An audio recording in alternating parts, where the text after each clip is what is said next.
Bueno, vamos a partir. Primero, bueno, darle la bienvenida a todos los que nos están acompañando hoy día. Principalmente darle la bienvenida a nuestros emblemáticos y maravillosos compañeros expositores que van a estar con nosotros conversando. Y por lo mismo los quiero presentar. Bárbara Saavedra, directora de Wildlife Conservation Society, una de las ONGs más grandes en el mundo en términos de protección de recursos naturales y de áreas silvestres. Pablo Alar, decano de la Facultad de Arquitectura, Diseño y Arte de la Universidad del Desarrollo, y Alex Godoy, director del Magíster de Gestión de Sustentabilidad, también de la Universidad del Desarrollo. Quiero decir también con mucho orgullo que dentro de este grupo, tanto Pablo como Bárbara forman parte del directorio de nuestra fundación, así que eso también nos hace sentirnos el doble de orgullosos y de contentos de poder abrir nuestras conversaciones, que muchas veces son en espacios internos, privados, poder abrirlo a la comunidad y tener estas instancias de reflexión. La verdad es que como fundación, y sobre todo en el marco del Día Mundial del Medio Ambiente, que se celebra mañana, no quisimos perder la oportunidad de poder reflexionar y poder empezar entre todos a construir una nueva mirada respecto al medio ambiente, a la sustentabilidad, y en el fondo hacer énfasis en que si ya estamos en un momento de una pandemia que tiene el impacto que está teniendo, que ha sido súper doloroso para todos en muchos planos, que implica muchas problemáticas de distinto nivel de envergadura, pero nosotros que trabajamos día a día, hace hartos años ya, en todo lo que tiene que ver con los bosques nativos y en pro del medio ambiente y de los ecosistemas, creemos que es un momento clave, donde el mismo planeta decidió detenerse, decidió obligarnos a parar el ritmo, a cuestionarnos nuestros hábitos, y en ese sentido se hace tremendamente importante mirar cómo tiene un impacto esto en el medio ambiente, qué es lo que nos está dejando esta pandemia para el futuro, para nuestros nuevos estrategias, proyecciones y estilos de vida. En ese sentido, quería partir dándole la palabra a Bárbara. Antes de eso, solamente hacer un comentario muy breve. La idea es que este conversatorio dure 1 hora aproximadamente, y por supuesto que vamos a dejar un espacio al final de unos 10-15 minutos para poder contestar a preguntas que nos hagan las mismas personas que nos están siguiendo. La idea acá es tratar de hacerlo lo más participativo posible. Cualquier pregunta que tengan puede ser enviada a través del chat del mismo Zoom o al chat que estamos en YouTube. Agradecer también a la Universidad del Desarrollo, por supuesto, por habernos apoyado en esto, tanto con sus emblemáticas autoridades y también con su plataforma online, que bueno, es espectacular. Así que muy agradecidos también por ese lado. Bárbara, para empezar la conversa, no sé, yo creo que acá hay un tema que es bien relevante, que tiene que ver con ciertos estudios y ciertos indicadores que han salido últimamente, que hablan de que efectivamente este tipo de virus o de contagios o de pandemias son también una señal muy significativa de la inestabilidad ambiental que estamos teniendo como planeta. En el fondo está súper conectado todo lo que está ocurriendo a nivel de los seres humanos, a nivel de los contagios, de las enfermedades y de todas las problemáticas sociales que se nos puedan ocurrir, con el estado de nuestro medio ambiente. ¿Cómo ves tú esa reflexión? Bueno, gracias, buenas noches a todas y a todos por estar aquí. Me parece increíble que haya gente que esté conectada. Y bien, súper. No es lo que me parece a mí, es lo que se sabe y lo que demuestra la ciencia, o las ciencias, y el saber de las sociedades, es que nosotros somos un solo planeta, un solo sistema. Y la salud del planeta está directamente vinculada a la salud de las formas vivas que están ahí, incluyéndonos a nosotros los humanos. No es posible separar la salud humana de la salud de los animales y de la salud ambiental. Y estas cosas hoy día se ven absolutamente conectadas y las estamos sintiendo en el día a día, porque cuando cambian las condiciones ambientales, está demostrado que esas condiciones que pueden ser ecológicas, sociales, económicas, tiene impacto directo en la prevalencia o la presencia de enfermedades que son transmitidas como estas a través de agentes biológicos, un virus, bacterias, protozoos u otras cosas, a los hospederos que somos nosotros como humanos, y que hay agentes como bichos que proliferan y que llegan. Esto se conoce hace mucho tiempo, se sabe hace mucho tiempo. Si ustedes ven en YouTube, ven diarios antiguos, el mundo científico viene prediciendo lo que estamos viviendo hoy día hace mucho, mucho tiempo. El más famoso es la charla TED que dio Bill Gates, pero aparte de eso hay decenas de expertos que saben esto, porque está demostrado que en la medida que nosotros, por ejemplo, cambiamos el uso de los suelos, desecamos los humedales, cortamos los bosques, por ejemplo, eh, provocamos que se reproduzcan y se conecten estas enfermedades con la gente. La prevalencia de enfermedades como la malaria aumenta cuando se degradan los ecosistemas de humedales o los bosques. En Estados Unidos está demostrado que en la medida que los bosques de la costa oeste han sido fragmentados, han aumentado enfermedades como la enfermedad de Lyme, que se te pega a través de un bicho que te muerde. Nosotros mismos lo hemos visto esto en el caso del virus ANTA, que lo que vemos nosotros en muchas partes es apretar la naturaleza, entrar en los espacios donde antes los humanos no estaban y exponernos nosotros mismos a patógenos que antes no teníamos contacto.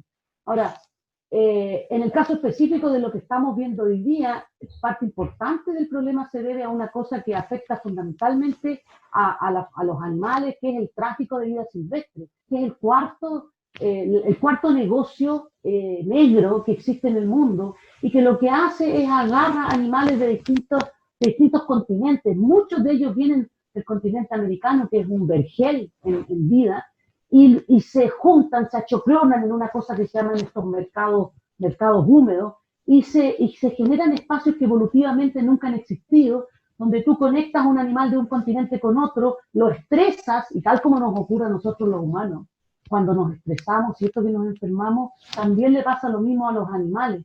Y entonces estos animales con grandes niveles de estrés son cortados, quemados, incluso consumidos vivos en estos mercados y puestos en contacto con los humanos, y pasa con mucha frecuencia que saltan estas enfermedades y nos contagian. El ébola es un ejemplo de eso, el virus del VIH es otro ejemplo de eso, y ahora el COVID. Entonces, claro, lo que ha hecho esta pandemia es justamente demostrar y poner en manifiesto todas estas interrelaciones que nosotros nunca veíamos, y ha llamado la atención sobre la necesidad. Yo espero que haya hecho eso en realidad, y espero que sea un aprendizaje de esta pandemia. Ha llamado la atención de que efectivamente somos un solo sistema, primero. Segundo, que deriva del primero, es que estamos conectados. Los animales, la biodiversidad en general, las personas, y lo más importante es que dependemos unos de otros en algunos balances que han sido producto de historias evolutivas muy complejas y muy largas, y que si nosotros pretendemos mantener la salud de nosotros como población humana, tenemos que darnos cuenta que tenemos que invertir en mantener la salud de los otros organismos con los que compartimos este planeta, y proteger este espacio común que es la naturaleza y que es la biodiversidad. Y bueno, yo puedo comentar después un poco más, pero finalmente yo pienso que ese es el mayor aprendizaje que espero, con los palos que nos hemos dado en esta última semana, podamos sacar el limpio de esto, que somos una sola cosa, un planeta, una sola salud, naturaleza y humano, y que tanto como nosotros aspiramos a tener bienestar, dependemos de que esa naturaleza esté bien también. Y para eso está lo que yo hago, que es la conservación de la biodiversidad. Y en ese sentido, Bárbara, ¿tú crees que, mirándonos como país, digamos, ¿tú crees que hay algo de conciencia? ¿Ha mejorado esta relación entre persona y su entorno? Claro, yo sé que en el fondo el tema del cambio climático ya es un tema tan sobre la mesa, que todos manejamos y que todos estamos muy preocupados, pero claramente los indicadores de las cifras del cambio climático no habían sido suficientes como para que de verdad tal vez nos detuviéramos y dijéramos, chuta, el planeta ya no puede más. En ese sentido, como país, ¿tú crees que los chilenos hemos ido como tomando un poquito más de conciencia y de compromiso? Justamente estábamos hablando antes de empezar de aquello que nosotros que somos más viejos hemos ido viendo cómo se han instalado ciertos procesos que van en el sentido correcto. Pero hay que distinguir esto de escuchar y que y escuchar algunos conceptos de realmente entender lo que pasa con eso.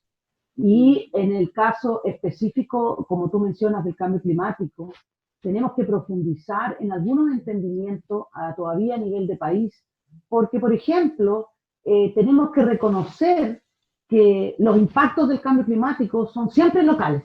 ¿Ah? Nosotros podemos aspirar hasta tener un país carbono neutro, que tenemos que hacerlo, pero nuestro mayor desafío está en el lado de aceptar que nosotros tenemos que adaptar nuestra manera de vivir para poder sobrellevar las implicancias que va a tener sobre Chile, que está teniendo sobre Chile el cambio climático.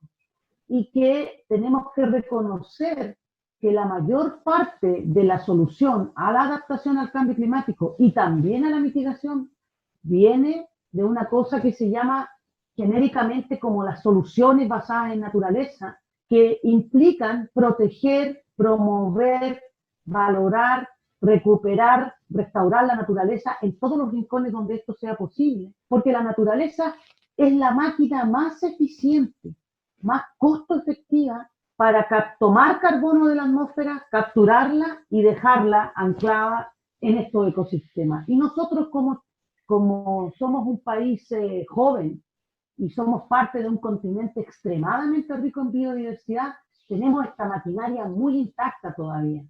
Y nuestra mayor contribución al problema a los problemas que derivan del cambio global es efectivamente poner en valor la biodiversidad y su conservación como un instrumento para la mitigación y la adaptación. Porque a diferencia de las soluciones tecnológicas, junto con la protección de la biodiversidad, se obtienen, entre comillas, subproductos que se conocen como los co-beneficios que derivan de la gestión del cambio climático, que son fundamentales para el bienestar de las personas, como por ejemplo el agua. Combato el cambio climático y como un chinchulín, a un subproducto de aquel, me sale el agua y muchas otras cosas. Por lo tanto, pero tenemos que entender como país el detalle de cómo articular estas soluciones, salir de las declaraciones en las redes que todo el mundo hace y tomar acciones que estén informadas y tomar un rol protagónico que cada uno de nosotros tiene que tomar, ya sea en lo individual y en lo colectivo, de traer de vuelta a la naturaleza a nuestras vidas. Y bueno, por eso yo apoyo y soy parte de la Fundación Reforestemos, por ejemplo, porque esa es una avenida de recuperar la naturaleza. Pero tenemos que ser capaces de desplegar todo el abanico de posibilidades en todo nuestro territorio y en todo nuestro mar. Y ese es el mayor aporte que yo puedo hacer aquí, resaltar el valor de la acción de la conservación de la naturaleza como un motor no solo de cambio climático, sino también de restauración de cosas que son esenciales para el bienestar de las personas, como el agua, como seguridad alimentaria, como formación de suelo, como pesca sostenible y muchas otras cosas. Perfecto. Pablo, y tú desde el mundo más urbano de la planificación de las ciudades, a nivel regional en Chile, en el fondo, ¿cómo ves tú el tema se está generando una integración entre la arquitectura, la planificación urbana y los ecosistemas, los servicios ecosistémicos urbanos que también se debiesen considerar? ¿Hay ahí una conexión? ¿Se está mirando? ¿O tú crees que hemos abusado del metro cuadrado, por decir, dejando las áreas verdes que obviamente es así, digamos, que hay muchas zonas donde las áreas verdes ya han sido completamente casi eliminadas? Mira, la ciudad del siglo XX, lamentablemente, ha ido en contra de todos los principios de ecología del paisaje. ¿Por qué? Porque ha ido impermeabilizando el suelo, de manera, ¿verdad?, que con las construcciones, las calles y la urbanización se va impidiendo que el ciclo de irrigación y percolación de las napas, etcétera, se vaya dando de manera natural. Eso además hace que el escurrimiento de las aguas se concentre en los ríos, en las calles, en los puntos más bajos, se inundan zonas bajas, etcétera. Es un desastre. Y si a eso le agregas además la concentración de emisiones de todos los servicios y sistemas urbanos, la verdad es que ese paradigma de la ciudad del siglo XX claramente tiene que cambiar, y ya estamos acercándonos al primer cuarto del siglo XXI. Vamos a llegar al 2000, estamos en el 2020 y no nos hemos dado cuenta de la cara de la Bárbara. Y la verdad es que al parecer seguimos con la misma inercia, y eso tenemos que atajar. Ahora, la buena noticia es que las ciudades y las zonas urbanas no superan el 3 al 4% de la superficie de la Tierra. Y las ciudades pueden ser un tremendo atajo para atacar el cambio climático. ¿Por qué? Porque, y este número puede haber cambiado, pero hasta hace unos años atrás, más o menos el 75% de la energía que se consume en el mundo se consume en las ciudades, y generan cerca del 80% de las emisiones de gas de efecto invernadero. Entonces, en ese sentido, si queremos atacar las emisiones, si queremos atacar la eficiencia energética hídrica, nos podemos concentrar en ese 4 o 5% del territorio global, que son las ciudades, efectivamente promoviendo edificaciones que sean eficientes, modos de vida, sistemas urbanos de transporte que sean sustentables, y claramente va a ser más fácil. Ahora, eso no nos va a salvar de los otros efectos que están teniendo los procesos extractivos, la agricultura, digamos, monocultivo, y un montón de otros usos no urbanos que también están afectando al territorio y los ecosistemas. Y por otro lado, una cosa que la Bárbara dijo que es clave es la biodiversidad. O sea, nosotros estamos aproximándonos a un nivel de extinción de especies. Debido a los distintos patrones de ocupación y usos de suelo más allá de las ciudades, que son dramáticos. Y un estudio reciente que acaban de publicar Hannah y otros en la revista Ecography, que recomiendo que lo vean, plantea que si logramos conservar un 30% de la superficie del planeta, solo un 30%, podríamos reducir el riesgo de extinción de especies tropicales y subtropicales, que son las más diversas, digamos, en más de un 50%. Y eso está aprobado a través de modelos, etcétera. Entonces, no solo tenemos que preocuparnos de las ciudades y que efectivamente pueden hacer el atajo para reducir las emisiones urbanas, sino que también la conservación de territorios tanto terrestres como marinos es clave. Ahora, volviendo a las ciudades, ¿cómo debiera ser la ciudad del siglo XXI? Bueno, y aquí es donde el coronavirus nos está pegando un torpedo directo a la línea de flotación de 4 tendencias que yo veía que venían con fuerza y podían, por así decirlo, como iluminar lo que iba a ser la ciudad del siglo XXI. La primera tendencia era el reconocimiento a las demandas globales por justicia social. O sea, el estallido social de octubre en Chile, Hong Kong, Quito, Barcelona, ahora, ¿verdad?, Estados Unidos, da cuenta de que las clases medias vulnerables están más conscientes de sus derechos, están más conscientes de sus necesidades, y que nosotros las élites nos hemos desafectado y no estamos teniendo una conexión, una comunicación. Y creo que se está generando un espacio para nuevos diálogos, nuevos tratos, que en el caso de Chile claramente es el proceso constituyente. Ahora, ¿por qué el coronavirus lo puede poner en jaque este diálogo? Porque está obligándonos a postergar el proceso, ¿verdad?, del plebiscito, etcétera. Mi esperanza es que gane el rechazo, gane el apruebo. Igual ya hay compromisos para revisar la Constitución y, por otro lado, pensar en un modelo de desarrollo que ya no esté basado en la competencia, sino que en la colaboración. Y yo creo que eso es lo más importante. Creo que hay una oportunidad de que Chile sea efectivamente el primer país que tenga una Constitución ya no solamente del siglo XXI, sino que post-COVID. Y eso claramente está puesto en riesgo, lo está postergando estos diálogos, pero es necesario. La otra transformación global que venía hacia la ciudad del siglo XXI, que era bien importante, era la transformación tecnológica.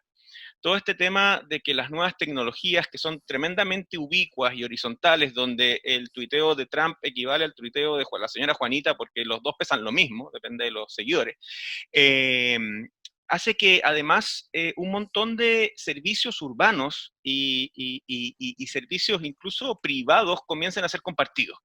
Y vimos cómo partimos, ¿verdad?, compartiendo las bicicletas, los monopatines, después, ¿verdad?, compartiendo los vehículos con sistemas como Uber, etcétera. Y también vemos que empiezan los espacios de cowork, se empieza a fomentar también la idea del co-living, o sea, que las personas que no tienen plata para pagar una vivienda en una ubicación central, por lo menos tienen la posibilidad de vivir en un departamento más pequeño y compartir los espacios comunes, las salas, vemos los espacios de cowork, donde ya tú tienes una oficina más chica y compartes la sala de reuniones, etcétera. ¿Y por qué el coronavirus le pega también un torpeo a la línea de flotación a esos modelos de ciudad compartida? Porque ahora compartir es peligroso. Ahora hay que tener distanciamiento físico y claramente eso lo complica. Y la tercera, como fuerza que iba hacia una ciudad más sustentable y una ciudad del siglo XXI más, por así decirlo, alineada con los ODS, que no hemos hablado de los ODS todavía, ¿verdad? Eh, tenía que ver con una ciudad más humana y resiliente, donde ya estaba poniéndose a las personas en el centro de la ciudad, pensando en integración social, o sea, que las oportunidades que la ciudad ofrecen estén accesibles a todos por igual, una ciudad donde el espacio público y el espacio colectivo empezaba a ser más importante que esta zonificación de áreas productivas, áreas de servicios industriales unidas por autopistas, sino que ahora empieza, ¿verdad?, a ser más importante el mix de usos, el mix social, la escala del barrio, esta idea de la ciudad 15 minutos que está empezando a ponerse con mucha fuerza para además controlar también la expansión del coronavirus. Y lamentablemente también el coronavirus pone en jaque este modelo, que además estaba muy basado en lo colectivo y en el transporte público, en el transporte masivo, que hoy en día es lo más peligroso dentro de la crisis sanitaria.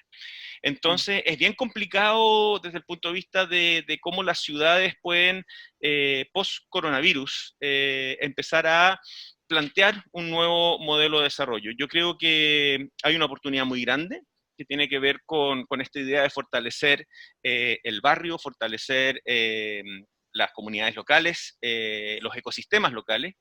Inevitablemente se está dando y se va a dar post-coronavirus, y ya estaba conversando ayer, esta tarde con un desarrollador inmobiliario de Concepción que han vendido más casas que nunca en estos meses en Concepción porque la gente hay una fuerza para que aquellos que han sufrido pasar la cuarentena en un departamento pequeño, etcétera, aquellos que pueden, van a querer irse, ¿verdad?, hacia los suburbios, van a querer tener viviendas aisladas, condominios con patios, que sabemos que eso consume mucho suelo y por lo tanto no es lo que queremos para el desarrollo urbano. Y además el teletrabajo ya se instaló como una posibilidad y el delivery y la última milla también se instalaron como una posibilidad. Y yo creo que ahí tenemos que ver cómo detener esta presión suburbanizadora que se va a venir, pero tratar de fortalecer las ciudades intermedias y las localidades rurales, donde efectivamente sí se va a poder vivir y tener una calidad de vida a una escala más pequeña que la gran metrópoli. Y por otro lado, tenemos que ver cómo resolvemos este tema del temor al transporte masivo. Ahora, también hay fuerzas centrípetas que van a seguir atrayendo a la gente a las grandes ciudades, los sectores de alta tecnología, las finanzas, las industrias creativas. Tú no podías hacer una película por Zoom, puedes hacer una, pero no todas, porque tenés que juntar a los maquilladores, a los artistas, etc. Los científicos tienen que ir al laboratorio, no se pueden llevar los equipos tan caros y sofisticados a la casa. Hay ciertas actividades que requieren concentración, lo mismo las actividades comando, y por lo tanto los centros urbanos van a seguir siendo atractivos. Yo creo que lo interesante ahí es que se va a tener que ver modelos en los cuales se puede inyectar vivienda de bajo costo y vivienda de integración en zonas centrales para que la gente pueda caminar o moverse en ciclos hacia su trabajo, evitando el transporte público, mientras no se resuelva el tema del contagio. Y por otro lado, empiezan a cobrar mucha más importancia las áreas comerciales abiertas, las calles comerciales versus los malls y estos espacios cerrados. Y eso puede ser muy interesante porque el espacio público en la calle te permite mantener cierto distanciamiento físico si es que se ensanchan las veredas, se elimina el espacio para los vehículos. Para terminar y para dejar el vaso medio lleno, yo creo que una de las cosas maravillosas dentro de todas las cosas malas que nos trajo el coronavirus fue palpar empíricamente y de un solo golpe cómo el confinamiento generó una reducción de las emisiones en las ciudades que nunca se había podido medir con ningún ejercicio voluntario, modelo matemático, etcétera. O sea, existen mediciones hechas, ¿verdad?, por imágenes satelitales que dan cuenta cómo en ciudades europeas, en China, incluso en Latinoamérica, el nivel de emisiones que se bajaron, en el caso de China se estima que entre febrero y marzo se logró reducir por el confinamiento el equivalente a las emisiones que genera el Reino Unido en todo un año. Entonces, claramente el coronavirus ha puesto en evidencia que las ciudades pueden ser un atajo para reducir el calentamiento global, pero por otro lado no podemos desatender que no solamente a través de las ciudades, sino que también promoviendo la conservación podemos efectivamente generar un mejor balance. Y ahí la gran amenaza, tal como comentaba la Bárbara, es que sabemos que el coronavirus ha generado y va a generar una debacle económica feroz y los estados van a echar mano a todo lo que tengan cerca para poder reactivar la economía y ahí los combustibles fósiles y los procesos del siglo XX claramente van a estar amenazantes, tal como pasó con la crisis subprime el 2008-2009 que terminó destruyendo todo lo que se iba a acordar en el acuerdo de Copenhague, en la COP de ese entonces. Entonces, y el mercado de bonos de carbono, que se fue a la punta del cerro. Entonces, ojalá que el sentido de urgencia que tiene el cambio climático ahora, la necesidad de hacer conservación, permita que nos mantengamos dentro de un proceso de reactivación que adhiera a los principios del desarrollo sostenible. Exacto. Siempre y cuando seamos capaces de, en el fondo, generar este plan maestro de reactivación con una nueva mirada, en el fondo con una mirada más a largo plazo, más sostenible en el tiempo, que finalmente es el gran problema en el que estamos inmersos. Una mirada del siglo XXI, Susan, porque finalmente yo no puedo creer que ya estamos llegando al primer cuarto del siglo XXI y todavía sigamos pensando con el mindframe del siglo XX. O sea, tenemos todo, tenemos la tecnología, tenemos el conocimiento de que efectivamente esto es cierto y además por fin se validó la ciencia. O sea, por fin se está escuchando a los científicos. Entonces, claramente tenemos que cambiar el paradigma. Total. Y Alex, en ese sentido, tú desde el mundo de la ingeniería, de los modelos de consumo, que has podido estudiar con tanta profundidad respecto a la producción, ¿cuál es tu mirada en esto, en este mega tema? A ver, o sea, más que mi mirada, yo me voy a remitir a la evidencia, ¿ya? La evidencia muestra lo siguiente, un poco tomando lo que dices, Pablo, lo que hemos apreciado es que a nivel local lo que hizo el coronavirus fue restringir la movilidad de las personas. El hecho de que se redujera la movilidad de las personas hizo que precisamente bajara un primer indicador que era el mejoramiento puntual de la calidad del aire en ciudades, no en todas. Ojo, y no debe ser en todas porque obviamente las particularidades geográficas de cada ciudad hacen que algunas tengan más facilidades que otras y otras no tengan problemas. Pero sí demostró la resiliencia en términos de la calidad del aire, de poder mejorarse bajando la actividad. Y eso nos debe llevar a dos reflexiones. Uno, por ejemplo, siempre una discusión, yo no soy urbanista, estoy aquí al lado de un gran urbanista como es Pablo, ¿ya? A quien lo sigo, a veces nos peleamos, esa es la gracia de la academia, a veces nos llevamos bien, pero siempre es la pelea entre o más carreteras o menos carreteras, o restricciones, o planes de descontaminación, y siempre hablamos de campañas de invierno, cuando en realidad lo que nos dejó la moraleja del COVID es que cambiando hábitos, como por ejemplo, ¿es necesario tener una reunión y partir los trabajos a las 8:30 de la mañana? Eso tiene que ver con un estilo de vida. ¿Es necesario que todas nuestras reuniones sean presenciales? Si nosotros hacemos y flexibilizamos, por ejemplo, la hora del trabajo, nosotros podríamos descongestionar, por ejemplo, en términos empíricos, la llegada, por ejemplo, la instrucción al niño al colegio, nadie saldría corriendo, digamos, al trabajo, porque tú podrías hacer eso virtualmente y estar solamente presencialmente para otros tipos de actividades cuando realmente se requiera. Y fíjate que eso distribuye el tráfico. Yo, por ejemplo, hay gente que yo tengo ya a mis niños al colegio y los llevo en auto, podría perfectamente, sin tener esa restricción, ir a dejarlo al colegio que están cerca, los traigo, me voy a la casa, dejo el auto y de ahí utilizo mi monopatín que es eléctrico, mi auto es híbrido, pero aún así uso mi monopatín, metro, micro, que es la multimodalidad. Y muchas veces, por restricciones de horario, etcétera, muchos transportan sus niños. Entonces, esos cambios de comportamiento se ven reflejados en lo que ingeniería, yo soy doctor en ciencia de la ingeniería, menciono ingeniería química y bioproceso, en lo que llamamos balances de masa. Significa menos autos andando en la calle, menos emisiones de gases de efecto invernadero, menos emisiones de material particulado. Y eso también ayuda a descongestionar la ciudad, a relajarla, y nos dimos cuenta que ese tan temido flexibilidad laboral, que muchas veces es como un dogma, en realidad no es tan malo. Y en ese contexto, una de las primeras moralejas. En términos de emisiones de gases de efecto invernadero, concuerdo con todo lo que dice Pablo. No obstante, a pesar de que se han reducido en un 5% las emisiones de gases de efecto invernadero con relación al año pasado, estas en realidad están dentro del rango de incertidumbre y no nos mueve la brújula.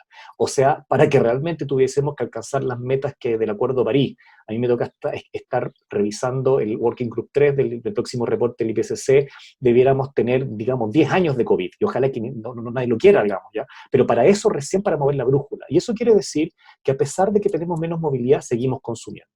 ¿Qué dicen los datos empíricos? Los datos empíricos dicen que la gente cambió su consumo. Y fíjate, la gente empezó a consumir lo que hoy día, lo único que está funcionando son las cadenas de alimentos. La gente consume cosas de primera necesidad y nos dimos cuenta, fíjate, que a lo mejor renovar todos los años un auto era absurdo. Nos hemos dado cuenta que cambiarnos de ropa por la última tendencia de moda o el último reloj, digamos, también es absurdo. Y también nos dimos cuenta de que el principal consumo de mucha parte de la población, del 80% de la población, son alimentos. Y eso lo estamos viendo. A mí me tocó asesorar a la FAO en seguridad alimentaria, porque hoy día las pérdidas de empleo lo que está llevando es una crisis alimentaria, pero no por disposición de alimentos, sino que por acceso a alimentos, porque no hay ingresos. Y por eso en un fondo están las ayudas, las transferencias de lo que son las cajas de alimentos, más que transferencias monetarias. Dicho eso, el cómo comprendemos la sociedad post-pandemia no solamente va a afectar en términos simplemente cómo nos relacionamos, como decía Pablo, de comprar una casa, ¿ya? O de lo que es un temazo. Las ciudades intermedias son un temazo a nivel mundial, ¿ya? Siempre hablamos de las grandes ciudades, pero las grandes ciudades son pocas. No son muchas. La mayoría son ciudades intermedias. Y le hemos puesto el ojo como si fuésemos realmente grandes ciudades, cuando en realidad hay muchas ciudades intermedias aquí en Sudamérica y en África, incluso en Estados Unidos, digamos. Pero dicho eso, es que en un fondo lo que nosotros estamos viendo es que la gente está cambiando la forma de consumir y no hemos dado cuenta que muchas veces hay cosas que no son necesarias, que las cosas que son necesarias son realmente los servicios básicos, que podemos realmente trabajar a distancia y que eso va a conllevar un cambio en los balances de masa, un cambio en las emisiones y que tenemos la única gran oportunidad en este minuto, la única, Susan, de poder reconstruir post-pandemia un futuro que sea sostenible. Y cuando me refiero a sostenible, no es que simplemente pensemos en baja emisión y acción climática, eso sería reducir el tema a un tema exclusivamente ambiental. Es apuntar a fortalecer la Agenda 2030 en vista de estar en línea con las Naciones Unidas y lo que acordaron más de 196 países, que son los Objetivos del Desarrollo Sostenible, que es superación de la pobreza, cero hambre, equidad de género, inclusión, ciudades sostenibles, energía abordable para todos, hambre cero, multiplicidad de alianzas público-privadas y con las organizaciones civiles. Dicho eso, tenemos una oportunidad de oro para poder seguir trabajando por delante y de una forma, como bien decía Pablo y como decía Bárbara, que nos conocemos hace años, la forma colaborativa. Y la única forma de trabajar de forma colaborativa, y lo que nosotros hemos visto a nivel internacional, es solidaridad, tratando de dejar de ganar a favor de que mi pérdida sea la ganancia de otro. Y eso requiere una reflexión del ser humano en el cual ojalá post pandemia podamos verla. Maravilloso. O sea, estoy completamente de acuerdo. Y bueno, y por eso que es súper significativo lo que ustedes comparten con nosotros, porque tal como tú dices, con Bárbara han trabajado durante años en esto, y yo sé que han visto la evolución de la sociedad y incluso del país respecto a abrirse a estos temas, pero me gustaría también saber cómo sienten que está inserta la naturaleza en todo esto. O sea, en el fondo, ¿cuánto la estamos mirando? ¿Cuánto estamos realmente protegiendo o dispuestos a proteger nuestros recursos naturales? En el fondo ahí, ¿cómo se puede llegar a ese balance? Yo puedo comentar algo de eso. Quiero hacer una distinción, que se tiende a confundir lo que es recurso natural con lo que es biodiversidad. Y no son lo mismo. Biodiversidad es una matriz compleja que tiene una historia evolutiva única e irrepetible. Es el único lugar del universo donde existe. Y que en esa matriz, tal como en el útero de un mamífero, se anida, y es la única forma en que puede existir la sociedad humana. Somos la misma cosa. La naturaleza presta ciertos servicios que nosotros usamos. De hecho, esta idea de los servicios ecosistémicos fue un invento del mundo de la ciencia de la conservación para poder tratar de llegar a los tomadores de decisiones economicistas con un lenguaje que a ellos les hiciera sentido. Y por lo tanto se identificaron ciertos servicios que presta la naturaleza, que lo ha hecho siempre, de manera gratuita, pero como hoy día nosotros estamos viviendo, como decía Pablo, una crisis de biodiversidad como nunca se ha visto en la historia del planeta Tierra. Esos servicios están cayéndose a pedazos. Uno de los servicios que presta la naturaleza es, por ejemplo, el control y la mantención y la regulación de enfermedades. Por eso que nosotros hoy día estamos con el problema del coronavirus, no por otra cosa. Entonces, uno de los servicios que presta la naturaleza son cosas que nosotros obtenemos de ella, que pueden ser madera, bueno, el agua, eso o recursos que utilizamos. Pero la naturaleza es mucho más que los recursos naturales y gran parte de las cosas que nosotros obtenemos de ella ni siquiera nos damos cuenta, como servicios de polinización, todo lo que tiene que ver con control de inundaciones, la mantención de ciclos hidrológicos, la purificación del agua, formación de suelo, el aire que respiramos proviene de la naturaleza, etc. Entonces hay que separar un poco la cosa de la otra. Entonces, dicho eso, ha habido en nuestro mundo, en la historia de la humanidad, un esfuerzo permanente que tiene distintos orígenes religiosos, de conocimiento, económico, por separar lo que son los humanos de la economía, de la naturaleza. Y como consecuencia de ello está la idea de que la economía puede funcionar en un espacio vacío, libre de naturaleza. Y eso no es posible. Acaba de salir publicado un informe de Dasgupta, un británico, que justamente le fue encomendado que hiciera una evaluación global de todas las cosas que nosotros obtenemos de la naturaleza, y parte reconociendo que no es que nosotros los humanos estemos medio conectados, somos que estamos embebidos en esa naturaleza. Por lo tanto, esta dicotomía falsa de sistema económico con naturaleza, o crecemos o conservamos, es totalmente irreal, porque hay un orden natural que incluso se aplica a los ODS, en el cual hay una base natural sobre la cual se tiene que sostener lo demás. Y esa base es la naturaleza. Sobre eso están las sociedades, lo que mencionaba Pablo, Alex, en relación de sociedades sanas, justas, equitativas. Y sobre eso se tiene que estructurar en la economía. Entonces, este reconocimiento yo creo que es lo que vamos a sacar, o lo que yo espero que se fortalezca luego de esta pasada. Y ya hay señales muy claras. El Banco Mundial, por ejemplo, ya ha reconocido de que el mundo post-pandemia, el Foro Económico Global reconoce lo mismo, tiene que ser construido con economías que reconozcan esto y que se hagan cargo de reconstruirse sin mermar la misma base, la misma matriz que nos da la vida. Y eso significa, y definen ciertas cosas, y las definen especialmente para continentes como Latinoamérica, y como dije hace un rato, el 40% de la biodiversidad está en este continente.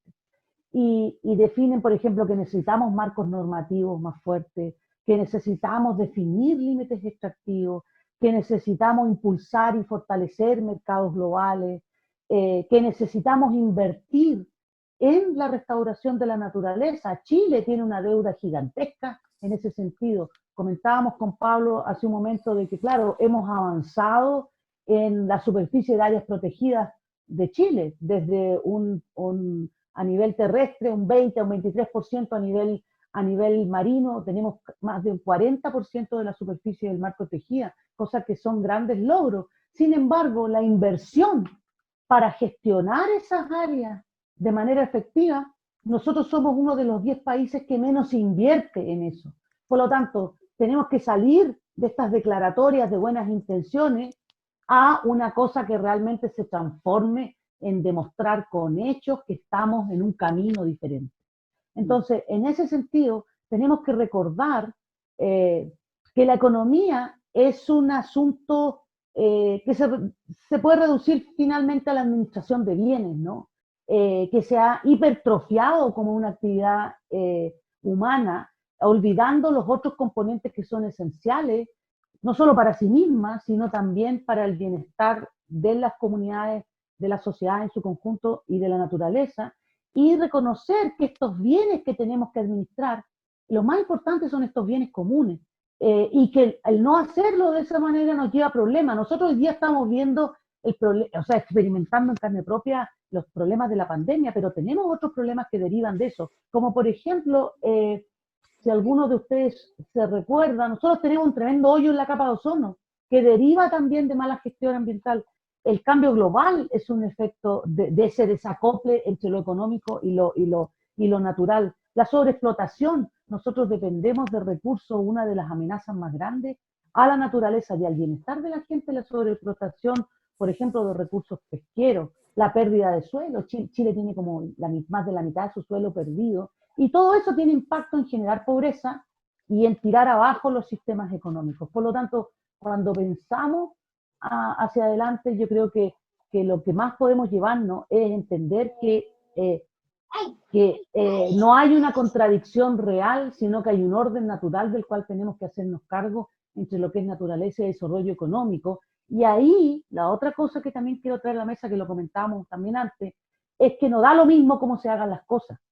Y hay que saber dónde meter las balas, dónde meter la inversión, dónde dirigir los esfuerzos, y para eso hay mucha gente que sabe, hay mucha gente que está haciendo cosas, y el gran desafío es articular y engarzar en alianzas nuevas, innovadoras, colonizar distintos espacios en universidades, en los gobiernos, en las decisiones políticas, en los espacios de aprendizaje, y sobre todo en la manifestación de todo esto, en la realidad que ocurre en los territorios, de esta nueva forma de hacerse cargo de manera integrada del bien común, el impulso de la economía y sostener la base natural que nos permite simplemente existir. Sí, No yo, sé si yo, eso con- respondió a tu pregunta, porque ahora ya hasta se me olvidó no. cuál había sido la pregunta. Yo concuerdo contigo, Bárbara, y se entendió clarísimo, Sí, perfecto. sí. Oye, si puedo agregar algo, yo creo que, a ver, hablemos de Chile, porque estamos acá en Chile, desde Chile, etcétera. Nosotros tenemos una oportunidad gigantesca, como hablaba antes, no solamente porque estamos en un proceso en que vamos a tener que dialogar y conversar y empezar a definir nuestro modelo de desarrollo institucional, político, etcétera, a través del proceso constituyente, digamos, pero también porque, a diferencia de otros territorios, Chile todavía, por características geográficas, sociopolíticas, etcétera, tiene mucho territorio todavía que se puede no solo recuperar, sino que conservar y cuidar. Y por otro lado, por lo menos los últimos dos presidentes, la presidenta Bachelet y el presidente Piñera, son personas que adhieren a los principios de conservación, digamos. O sea, desde la Reserva de Antauco, el presidente Piñera, o sea, personalmente, hasta lo que se hizo durante la última administración de la presidenta Bachelet, donde efectivamente se generó, como dice la Bárbara, que en los últimos 10 años, 146 millones de hectáreas de nuestro territorio están protegidas. De mar y suelo, digamos. Y esto significa un incremento del 5 al 38% de la superficie total marina y terrestre de nuestro país, que hoy en día está digamos, protegida. Ellos adhieren, las autoridades adhieren. Lo importante ahora es que la sociedad entienda, la sociedad civil, el sector privado entienda que tiene que adherir a eso. Antes de la crisis del COVID ya estábamos viendo señales, o sea, que la banca de inversiones y y entidades financieras como BlackRock que estuvieran ya empezando a priorizar las inversiones con impacto, con cierto compromiso ambiental, que ya no se trata simplemente de cumplir con un checklist para mitigar los impactos de las actividades extractivas, ni tampoco el contrato social, sino que ahora es una condición necesaria para cualquier, digamos, industria, para cualquier producto, cumplir con normas estrictas, apegarse a los compromisos internacionales. Y lo más lindo también, y con esto termino, nuevamente volviendo a las ciudades, es que una cosa que está pasando es que si bien muchos estados se complican y temen adherir a ciertos compromisos de reducción de emisiones, las ciudades sí lo están haciendo. Y la mejor demostración de eso fue en la cumbre de París cuando Trump decide no adherir a los acuerdos y más de 160 ciudades norteamericanas dijeron nosotros sí vamos a adherir y vamos a cumplir. O sea, lo que Bruce Katz llama el nuevo localismo, donde los gobiernos locales empiezan a tener también una visión y un compromiso, porque están más cercanos al territorio y a las personas muchas veces que los gobiernos centrales. Por lo tanto, yo creo que si eso le sumas a una nueva generación, además de líderes, la validación de la ciencia, y la sensibilización de la sociedad respecto a este planeta enfermo de coronavirus ahora, yo soy tremendamente optimista en cuanto al futuro.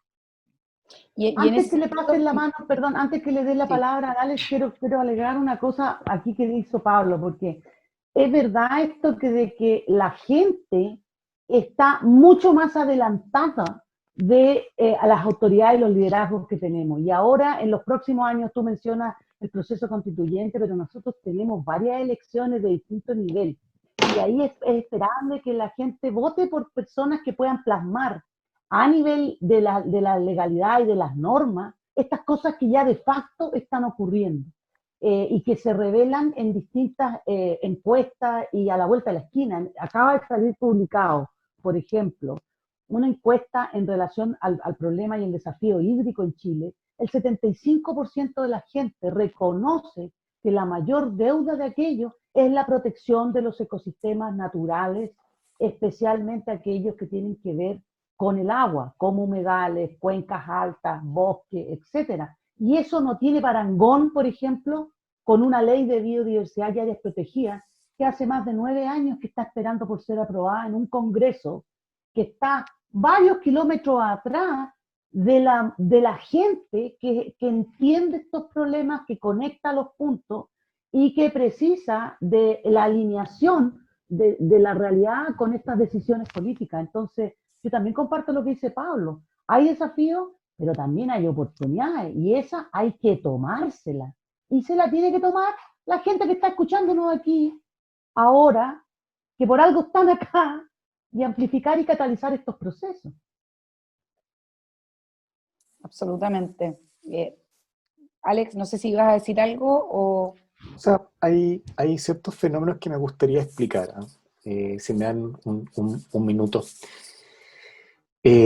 Primero, ¿qué es lo que ha pasado? Un poco la explicación por la cual no entendemos mucho este tema del medio ambiente como un sistema global y lo reducimos al tema ambiental es porque históricamente en Sudamérica, y Chile no es la excepción, los temas ambientales, los temas de medio ambiente se han reducido al eje físico, a solamente no entender, por ejemplo, que la reforestación, como ustedes como fundación, no es solamente porque nos gusten los arbolitos, seamos hippies, sino porque en un fondo es parte de un sistema completo y que es necesario para poder construir todas las tramas tróficas. De hecho, los agentes polinizadores requieren de áreas verdes para poder mantenerse a nivel de ciudad y que es un gran tema.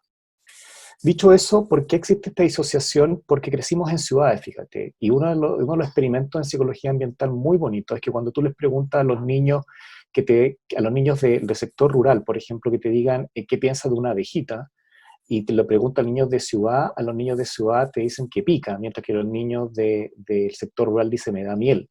Y ya esa conceptualización que tenemos en términos significa que no hemos disociado del ambiente físico. Si tú eso lo llevas a que vivimos siempre en ciudad, que tenemos poco contacto con la naturaleza, no digo que hay que irse a vivir a la naturaleza, digo que simplemente tenemos contacto, empezamos como a disociar de que la sociedad no se fundamenta por la economía. Ese es un error conceptual garrafal. Las sociedades se fundamentan sobre ecosistemas que proveen recursos, o se le puede llamar, en una palabra ese acuñado de la economía, pero que proveen materias primas que desde el punto de vista de la ingeniería convertimos en bienes y servicios sobre el cual construimos la sociedad y sobre el cual se genera un sistema económico. No es al revés. Entonces, el meollo de nuestras ciudades es que no queremos reconocer de que somos un país que sigue siendo dependiente de una industria extractiva. Por más que haya crecido el sector asociado a servicios en Chile, ¿ya? Ese sector servicios sigue enraizándose no a servicios financieros, sino a servicios financieros que están ligados a la industria extractiva, como la minería, como la agricultura. Por tanto, Chile es un país que depende de sus recursos naturales, es un país que es altamente vulnerable a los escenarios del cambio climático y obviamente nuestros recursos son vulnerables y es uno de los principales riesgos que tenemos. Por tanto, de hecho, celebramos mucho lo que es la descarbonización cuando eso simplemente sirve de mitigación. Pero tenemos que prepararnos para temas de adaptación al cambio climático. Lo que dice Bárbara en términos hídricos, nosotros estamos trabajando con Fundación Chile en el programa Escenarios Hídricos Fase 2 y hemos presentado más de 150 soluciones. Cuando yo escucho en la prensa a nivel de, porque existe un analfabetismo, y no solamente en la prensa, sino también en el sector político, en tomar decisión, de que solamente hablamos de 3 soluciones, que son pozos, embalse y carreteras hídricas, cuando tenemos 150 aproximaciones que pueden ser del nivel del sector urbano. Hay aproximaciones de conservación, como son la reforestación, humedales, bofedales, soluciones basadas en naturaleza que permiten restaurar y conservar sitios que incluso son aledaños a la ciudad, como aquí la cuenca del Maipo, la cuenca del Maule, el Biobío, etc. Pero también tenemos herramientas de eficiencia hídrica en términos que son cosas tan simples, como que, por ejemplo, alguien dice, oye, podríamos llenar agua con las aguas grises de los lavamanos y hacer sistemas fusionados. Existen, hace mucho rato, y si pensamos que hay por 7 millones de personas que viven en una ciudad, un baño que tenga esa integración, nos ahorramos bastantes millones de metros cúbicos al año. Entonces lo que nos ha pasado es que y hay una ley de 1921 que lo prohíbe, y no la hemos Exacto. Y no le hemos cambiado. Entonces, y eso que dice Pablo, lo que dice Bárbara, son cosas que estamos redescubriendo, y fíjate que lo que dice Bárbara es cierto, la gente está sensibilizada, pero el problema es lo que hemos visto a nivel mundial en términos multilaterales, ¿ya? Y eso lo hemos visto también en la FAO, de que lamentablemente deben haber espacios de inclusión en los partidos políticos a nivel global para que ingrese gente que tenga este tipo de mentalidad, porque si no existe esa renovación en términos de ideas, al final vamos a terminar teniendo a las personas arriba, los tomar decisión que siguen siguiendo estructuras que son paradigmáticas, o sea, pensar la recuperación de la economía, como se hizo antes de la pandemia, es simplemente estar condenando nuestro futuro a replicar el mismo resultado. Un resultado que hoy día fue la pandemia. Pero sabemos a través del World Economic Forum, o Foro Económico Mundial, IPCC, Naciones Unidas, de que los principales riesgos que se nos vienen son riesgos del cambio climático, y este COVID también fue un riesgo, porque esto tiene que ver con zoonosis, con el acercamiento de ciudades a sectores pristinos, en el cual se traspasó la barrera de la especie, un virus que atacaba animales, al ser humano. Si no entendemos eso, nuestros tomadores de decisión no van a poder regular o tomar las regulaciones. Y bueno, aunque tú no creas, por último, yo sé, y con Pablo los conocemos, que transversalmente, da lo mismo el sector político, izquierda, derecha, oposición, centro, lo que sea, tenemos las capacidades intelectuales, y es bien anecdótico porque entre nosotros que pensamos distinto, nosotros pensamos muy distintos, fíjate, ¿ya? No pero a pesar de pensar distintos, somos capaces de llegar a un acuerdo porque somos capaces de mirar el futuro. Y para eso nosotros necesitamos 1, 2 y 3 políticas públicas basadas en la evidencia, no en la interpretación de ellas, sino de la evidencia. Las diferencias entre nosotros no son con respecto a la evidencia, son con respecto a quién resuelve, el mercado o el Estado, por ponértelo en una caricatura, ¿ya? Pero estamos clarísimos que el cambio climático existe, estamos clarísimos que las ciudades son un tema, estamos clarísimos que la reforestación no solamente le daña, sino a la ciudad es un tema, estamos clarísimos que las soluciones basadas en la naturaleza son una parte de solución, por tanto, el cómo lo resolvemos será la pelea chica, pero en la pelea grande estamos muchos de acuerdo que debiéramos participar en este tipo de cosas. Absolutamente.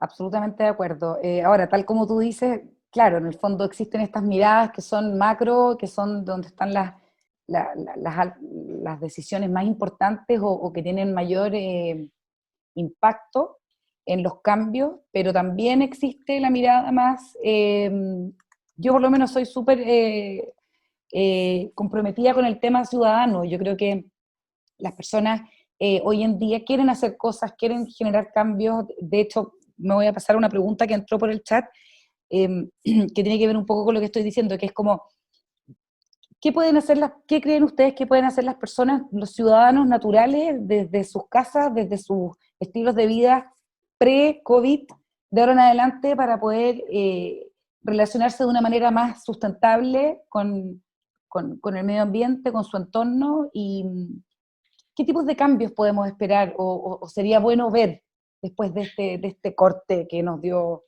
esta pandemia? Bueno, yo creo que Alex adelantó ya bastante de eso, y yo invito a los más de 50 auditores que están escuchándonos ahora y los que nos van a escuchar después, porque va a quedar disponible en UDTV, que revisen sus gastos en estos meses. Si bien estamos muchas familias pasando problemas de cesantía, etcétera, los que todavía tenemos un trabajo, es impresionante cómo han bajado nuestros gastos. Y tiene que ver porque estamos viviendo por obligación, digamos, del enclaustramiento, una nueva austeridad. Una nueva austeridad, ya sea porque estamos consumiendo menos o lo justo y necesario, y también porque estamos guardando para las vacas flacas, porque sabemos que se viene una crisis feroz. Y la pregunta entonces es cómo al final esos recursos que no estamos gastando para mantener el modelo de desarrollo que estábamos llevando, cómo se pueden redirigir para efectivamente tener economías sanas, activas, etcétera, pero que no estén tan basadas en esta economía, digamos, lineal de input, consumo, residuo, sino que empezar a abrazar también modelos de economía circular. Y creo que esa es otra oportunidad tremenda. No sé, fíjate que con todo lo optimista que soy, es muy difícil cambiar las inercias, lo sabemos, porque estas discusiones se vienen teniendo desde hace años, y va a depender de cuánto dure la pandemia. Todos deseamos que la pandemia se acabe lo antes posible, pero si se acaba luego, no va a haber mucho cambio de dirección. Si la pandemia se sostiene o tiene oleadas, etcétera, va a empezar a afectar los estilos de vida, va a empezar a afectar los modelos económicos, los planes de negocio, las agendas políticas, y ahí probablemente va a haber que hacer cambios más radicales. Entonces, por el bien de todos, yo creo que es importante, tal como dice Alex, iluminar la discusión pública, que no se quede en el lugar común. Tampoco se trata de salir disfrazados de ballena por la Alameda a salvar a las ballenas. Yo creo que tenemos que partir en la casa, partir en nuestros niños, en nuestros hijos, en nosotros. Y también ser innovadores, fíjate, porque, y esto lo comentábamos también antes de empezar, se pueden hacer cosas bien potentes. Alex hablaba por ejemplo, de medidas para la eficiencia hídrica que van más allá de los embalses y las carreteras hídricas, etcétera. En el tema urbano, los pavimentos porosos, la recuperación de los corredores ecológicos, desentubar los canales y quebradas y convertirlos en sistemas de parques lineales, agregarle a eso ciclovías, recuperar los humedales urbanos con esta idea de las ciudades esponja, o sea, hay un montón de cosas maravillosas que además te dan toda una serie de beneficios ecosistémicos más allá simplemente del mitigar el riesgo de inundación, o que tiene que ver hasta con más áreas verdes, parques, etcétera, calidad de vida, mejor movilidad. Entonces hay muchas cosas maravillosas que se pueden hacer, teniendo, digamos, también el conocimiento técnico. Y ahí es donde el rol de nosotros como universidades en formar profesionales que dominen estas temáticas, en iluminar la discusión pública y sobre todo, como decía yo antes, la validación de las ciencias, ahora que están todos desesperados para saber cómo se cuentan quiénes están contagiados, quiénes no, quiénes se murieron de coronavirus, que finalmente se requiere un comité científico que oriente la decisión de política pública. Pucha, qué ganas que ese comité científico para el COVID se mantenga para otros temas de salud pública y generen otros comités científicos para el tema de cambio climático, para el tema del modelo de desarrollo, etcétera. Yo creo que, como te decía antes, qué ganas de salir rápido del coronavirus, pero qué ganas también de que el coronavirus nos cambie los estilos de vida y eso toma mucho más tiempo. Total. Y me gustaría complementar como ejemplo de estos ejemplos que tú nombrabas, Pablo, de pequeños cambios o pequeños cambios estructurales incluso en nuestras ciudades. Pasa lo mismo con los árboles, con los bosques, que bueno, obviamente es nuestro tema, pero en el fondo darnos el tiempo, si vamos a tener un mini jardín, si somos un municipio y queremos desarrollar un proyecto de arbolado urbano, hagámoslo con especies nativas, hagámoslo con especies que son resilientes, que no consumen tanta agua, que tienen un impacto positivo sobre el medio ambiente. Y lo digo porque solo en la región metropolitana el 86% de los árboles que hay en la región metropolitana son especies introducidas, exóticas. O sea, de ahí en adelante, en el fondo, para poder realmente trazar estos cambios que tengan un impacto positivo en varios ámbitos. O sea, quisiera poder agregarte a eso, ¿ya? Temas como, por ejemplo, el tema de los techos verdes, con flora nativa, para aprovechar espacio, incluso como sistemas de aislación en pequeñas viviendas que son viviendas sociales, se han utilizado afuera. Si esto no es redescubrir la pólvora. Lo segundo que decía Pablo es entender de que el desarrollo sustentable no son modelos estereotipados de vida, así como el hippie rodeado de compostera, viviendo en la comunidad ecológica, ni tampoco el tipo que está rodeado de paneles fotovoltaicos, sino que todos los tipos de vida tienen que ser, necesitamos que una sociedad inclusiva con distintos tipos y modelos de vida, pero basado en la austeridad que a veces disculpen, los que hemos tenido el placer de visitar por congreso los países nórdicos, son personas austeras. Entonces, cuando tú hablas de los temas de la reforestación, que son sumamente importantes, los techos verdes existen hace mucho tiempo como herramienta de construcción. Lo hemos conversado con Pablo, ¿ya?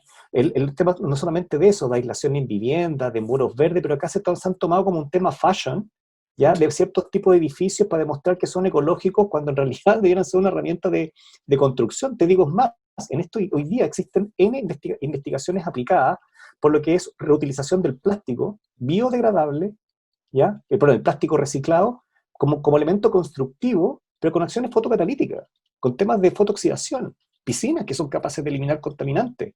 Ese es el futuro inmediato que ya está aquí, ya llegó, pero estamos atrasados, estamos todavía hablando de cosas de bicicleta versus auto, lo que es absurdo. Una ciudad debiera ser inclusiva para todos. O sea, yo no le puedo pedir a mi mamá que tiene problemas en la cadera y se vaya en bicicleta, perdónenme, yo soy ciclista y Pablo lo sabe, y ando en bicicleta, pero no le puedo pedir eso a mi mamá, ¿ya? Y que me venga a ver en bicicleta, tengo que ir a buscar un auto, que tengo un auto híbrido. Entonces, si tenemos que pensar la ciudad, tenemos que pensar que sea inclusiva para todos, porque no todos podemos hacerlo, ¿ya? No son luchas dicotómicas.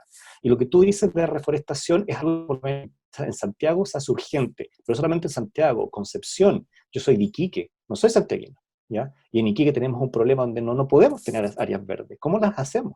¿Cómo tenemos esos sistemas? Y eso es una pregunta que debiera ser, más allá de las fundaciones, y los científicos tenemos que ponernos a cargo, y creo que estamos trabajando en ello. Bárbara quería decir algo. Sí. Quiero hacer un comentario muy específico respecto a tu comentario, Alex, y después responder tu pregunta. Cuidado con los techos verdes, porque se utiliza para construir techos verdes el musgo que se extrae de las turberas, que son los humedales más importantes. Exacto. Para combatir el cambio climático. Y Chile es un vergel de turberas, pero cuando se explota y se saca este musgo de una manera no adecuada, se destruye totalmente el ecosistema y de ahí se libera cualquier cantidad de carbono que ha estado acumulado por miles de años en el subsuelo de esos humedales, se deseca y se pierde además el servicio de captura de agua. Por lo tanto, el corolario de esto, y que tiene que ver con lo que partí diciendo al principio, es que estas soluciones y las innovaciones que a nosotros nos encantan, tienen que conectarse unas con otras y considerar que somos todos parte de un sistema y tienen que dialogar de manera virtuosa unas con otras. Y en relación a la pregunta que tú estás diciendo, o sea, que hiciste, que esta vez sí la recuerdo, es que en esta complejidad que es el mundo, que es la naturaleza, que somos los humanos, tenemos que entender que cada uno de nosotros puede jugar un rol y que ese rol tiene que manifestarse a distintos niveles. yo creo y que uno tiene que encontrar cuál es el rol que más le acomoda. Yo pienso que primeramente lo que tiene que hacer la gente que pueda hacerlo es informarse. Hoy día no hay excusa para la gente como nosotros que tiene acceso a todo el conocimiento de la humanidad con un clic a no informarse, alimentarse con cosas. Lo segundo es conectarse con otros. Y eso es muy importante y que paradojalmente la pandemia, a pesar de que nos tiene a todos cerrados, ha abierto espacios de encuentro. Y ese encuentro tiene que ser con los otros que no son iguales a ti. Y eso es muy importante. El mundo productivo con el mundo de la conservación, el mundo que está en las zonas urbanas con el mundo que está en las zonas periféricas, el sur global, como se conoce, con el mundo más desarrollado. Tenemos que conectarnos unos con otros porque eso es la base de los sistemas, que como que partí diciendo es la gran revelación de la pandemia. Pero también cada una de estas cosas, cada una de las decisiones que nosotros tomamos en lo personal, tiene que tener un referente normativo para poder permanecer en el tiempo. No es una cosa o la otra, es una cosa y la otra. Necesitamos impactar a distintos niveles porque nosotros como sistemas complejos funcionamos a una multiescala. Y también aquellos que puedan tienen que involucrarse en levantar la voz y exigir que el entendimiento, el conocimiento, nunca ha existido un mundo con tanto conocimiento como este, que quede plasmado de manera verdadera en las leyes y que de esas leyes y regulaciones, no solamente legislaciones públicas, también regulaciones corporativas, quede plasmado y permita jalar procesos y catalizar los procesos que cada uno de manera más o menos artesanal, independiente, trata de hacer. Y en eso, organizaciones como la que yo participo, que son una ONG, como la que tú participas, nosotros podemos generar esos espacios, conectar algunas cosas y jugar ciertos roles, pero tenemos que entrar en el juego. Esta cosa de ser, o sea, si nosotros estamos conscientes, tenemos que meternos a la mayor cantidad de juegos posibles, porque es desde ahí donde van a salir los nuevos liderazgos de gente informada, comprometida y dispuesta a transformar el mundo. De otra manera, la inercia que hablaba Pablo nos come a todos. Y bueno, y alimenta la desesperación y no cambia trayectoria. Entonces es un juego integrado, sistémico, colectivo, colaborativo, y uno tiene que ver dónde puede aportar de la mejor manera. Hay una pregunta aquí que me gustaría, yo sé que estamos pasados de tiempo, pero demasiado entretenido. Sí, agradezco mucho a todos los que nos están viendo porque están entrando muchas preguntas súper interesantes. Acá hay una persona que dice, a pesar del horizonte que marcan los ODS, territorialmente hablando, existen bastantes conflictos socioambientales que se pueden reducir en el uso de suelo, por ejemplo, la minería, agroindustria, forestal, energía, conservar o producir. Esas disputas por el uso del territorio asociado a estilos de vida debiesen estar resueltas y por lo tanto plasmadas en una nueva constitución o en políticas públicas. ¿Puedo partir yo? ¿Sí? Juegue. A ver, yo aquí voy a ser como imparcial, pese a que muchos de mis amigos saben cuál es mi postura, pero creo que tenemos un error como seres humanos, ¿ya? El error como seres humanos que tiene nuestro país es creer de que los problemas tienen solución a distintos niveles, ¿ok? Y creer de que todos nuestros problemas se solucionan con un ministerio o con un cambio de constitución o con un cambio de regulación es pensar muy rápidamente. Hay constituciones, ¿ya?, que tienen solamente un párrafo y no tenemos los mismos problemas. Hay constituciones que tienen más párrafos que nosotros, incluso tienen menos problemas que nosotros. Por lo tanto, yo creo que esa pregunta es como compleja de responder, porque todo lo queremos salvaguardar en una constitución, pensando que la constitución es la carta que salvaguarda todos los derechos. Y hay derechos que priman por encima incluso de una carta fundamental, por ejemplo, los derechos humanos, ¿ya? Dicho eso, hay que pedirle a la constitución lo que hay que pedirle, y hay que pedirle a la regulación lo que tenemos que pedirle. Y para ese ejercicio, para responder esa pregunta, tenemos que saber si la carencia está a nivel de constitución, si está a nivel de regulación, ¿ya? O si está a nivel de cambios que son un poquito más profundos que eso, que son a nivel de estructura. Tú puedes tener una constitución muy liberal, ¿ya? Pero un sistema estructurado económicamente muy restringido, que por más liberal la constitución que sea, va a tener el mismo resultado.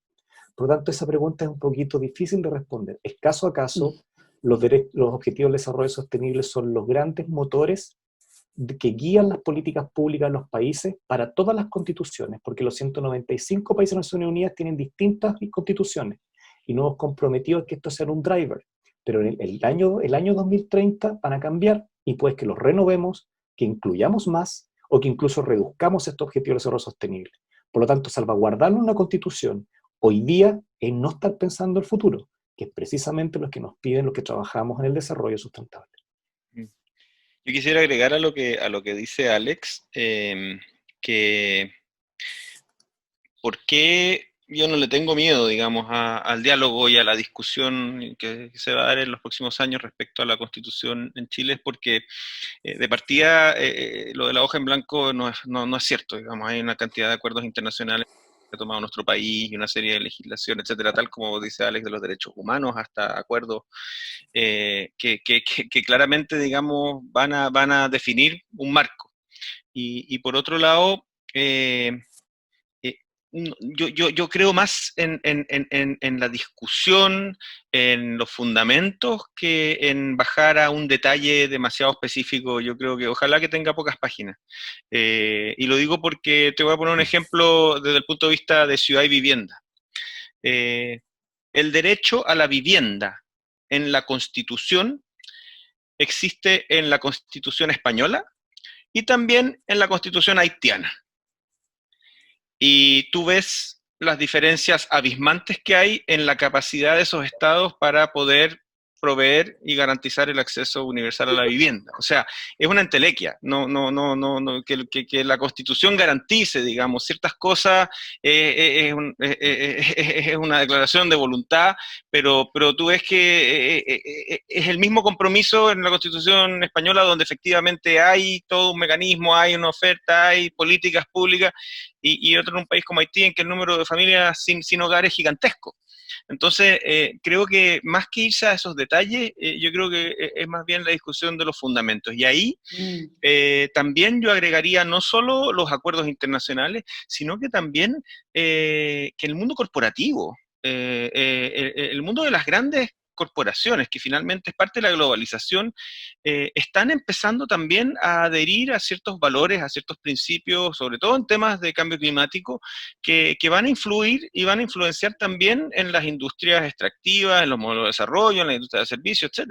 Entonces, respondiendo a la pregunta, yo no sé si tengan que estar escritos en detalle en una constitución cuáles van a ser, digamos, esos órdenes o prioridades territoriales, etcétera, pero sí creo que vale la pena abrir la discusión y no tenerle miedo a ello. La Bárbara quiere agregar, pero hay que abrirle el micrófono a la Bárbara, que se la apagó. La Bárbara. Un ejemplo cortito de la constitución actual. Nosotros tenemos, y ahí viene Bárbara, yo sé que está ahí, pero es simple. En nuestra constitución actual dice todo chileno tiene derecho a vivir en un ambiente libre de contaminación. Y aún así, a pesar de que está en la constitución, tenemos zonas de sacrificio como Vámonos a Quintero. Claro. Quintero, Puchuncaví, Mejillones, en la futura Tiltil. O sea, en un fondo, si te das cuenta, a pesar de que está en nuestra constitución, Coronel, está en la constitución, los resultados no implican. Y por eso digo que hay que ver muy bien esa discusión que se viene, que ojo, yo quiero que se dé, porque va a ser muy entretenido la discusión intelectual. Ahora, Bárbara, perdona. Sí, yo quería decir una cosa. Del dicho al hecho hay un gran trecho. Entonces, desde mi perspectiva, hay dos cosas que quiero mencionar. Una es que para mí lo importante son los principios que van a estar contenidos en esa Constitución. Y de esos principios, abrir el espacio para que se manifiesten las soluciones en la diversidad que significa un sistema vivo como nosotros.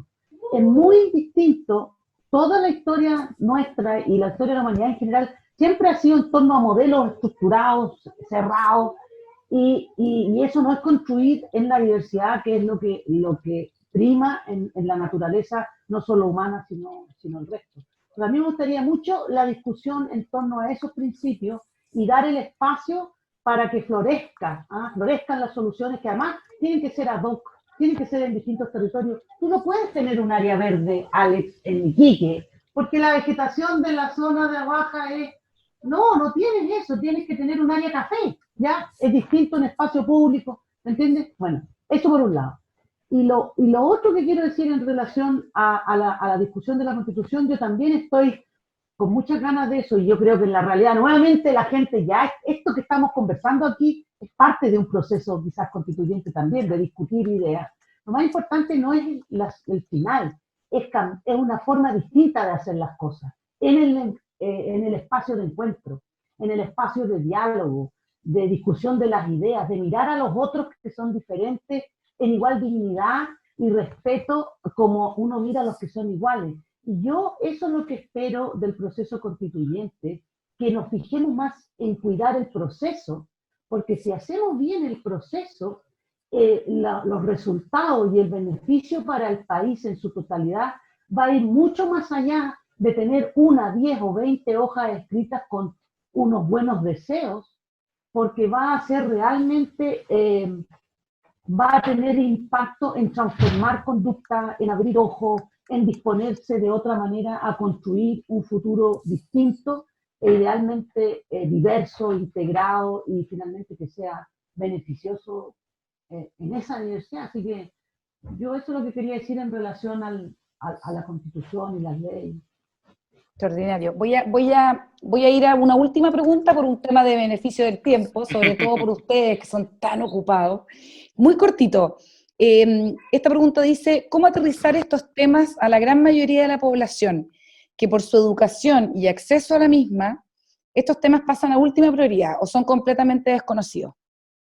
Yo creo que es un gran tema que por lo menos nosotros como fundación, desde nuestro pequeño proyecto, siempre hemos tratado de impulsar y empujar, porque efectivamente si no educamos, no se van a generar los cambios, ni la conciencia, ni el respeto por nuestro entorno natural. Bárbara. Bárbara quiere, pero está ahí con el micrófono apagado, préndeselo, vale. Todavía no. Todavía no, Bárbara, estás sin audio. Bárbara. Ahí sí. ¿Por qué la Vale me apaga el micrófono todo el rato? No, lo que quiero decir es que cuando, claro, los sectores más desposeídos, que son la mayoría, ahí es donde tiene que haber políticas públicas que empujen desde arriba y que catalicen estos procesos y los lleven a la escala que corresponde. Porque la capacidad individual o incluso colectiva de gente que no está en espacios de toma de decisión, que no tiene contacto, que no tiene conocimiento, que no puede hacer fluir a sus necesidades, ni siquiera que se les reconozcan como tal, necesitan apoyarse en políticas públicas. Y en ese sentido es importante que la gente que está en esos espacios de toma de decisión pueda identificar eso y concentrar y focalizar los esfuerzos en aquellos que más lo necesitan.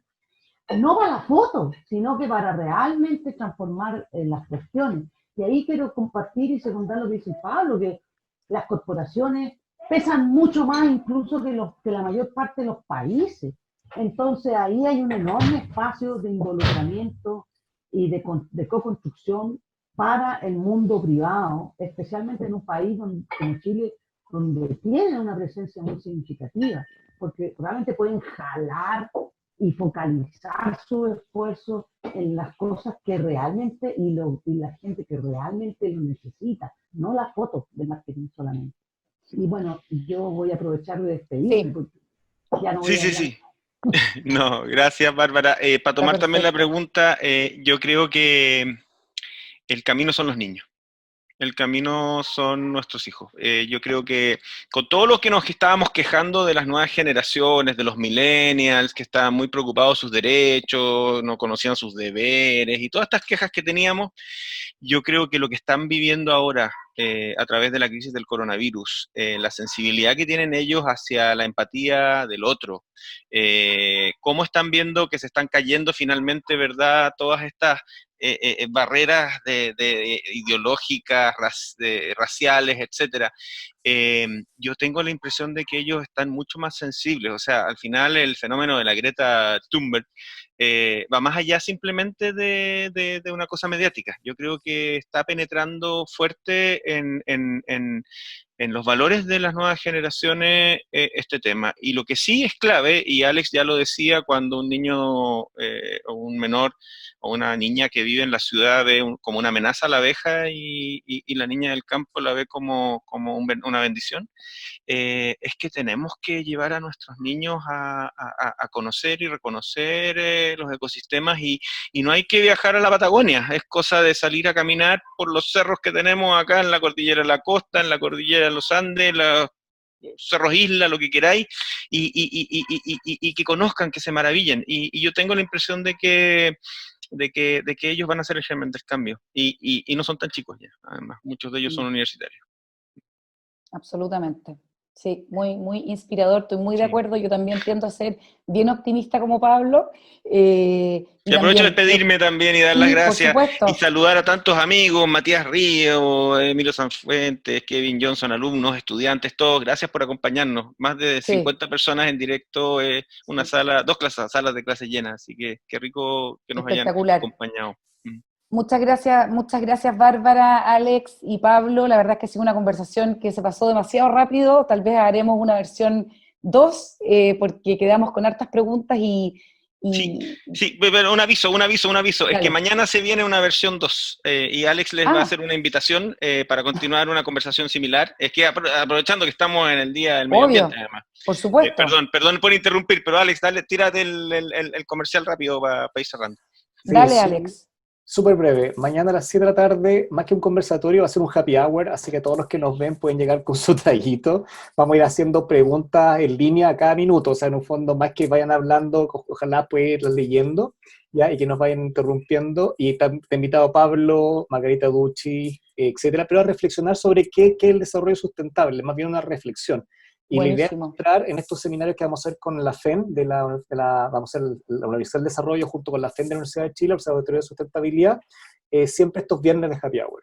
Una especie de quién está Excelente. detrás de quién está hablando. Dejar estas cosas empaquetadas y tener una conversación como la que hoy día tuvimos, como la que tuvimos con Pablo, con Bárbara, porque en realidad si nosotros nos juntáramos un día a un happy hour podríamos estar hablando toda la noche. Esa es como la idea, a ver si lo podemos lograr mañana, a las 7 de la Excelente. tarde.